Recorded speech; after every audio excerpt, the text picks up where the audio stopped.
දේවදත්ත මහා පාපකර්ම දෙකක්ම කරගත්තා. ඔහුට ජේතවන මහා විහාරයට යන්නත් බැරි වුණා.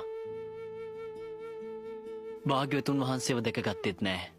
පණ පිටින් පොළොව ඇතුළට ගිහිල්ලා අවීචි මහා නරකාදී උපන්නා. මම දේවදත්තගේ අසත්පුරුෂ ආශ්‍රය නිසා බොහෝ අකුසල කර්ම රැස් කරගත්තා. මට නිදා ගන්න බෑ. මගේ හිත හරිම නොසන්සුන්. මගේම පියාණන් මරණයට පත් කරන්න තරම් මම පාපී වුණා. මට කියන්න ජීවක, මා දැන් කුමක්ද කළ යුතුව ඇත්තේ?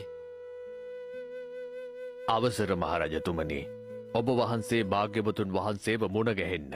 උන්වහන්සේගේ පාද නමස්කාර කර සමාවයද පිහිට පතා සිටින රජතුමනි. හොඳයි, මා එසේ කරන්නම්. ඔබට පුළුවනිද මාව භාග්‍යවතුන් වහන්සේ ළඟට රැගෙන යන්න?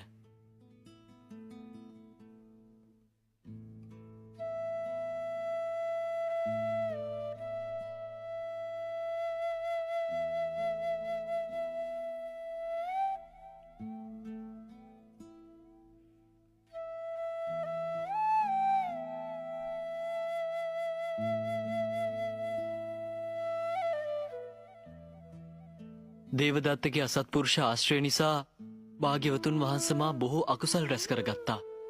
ඒ සියල්ල ගැන මා පසුතැවෙනවා. මගේ හිතට විශාල භීතියක් දැනෙනවා. හිතේ විපිලිසර බවත් වැඩි.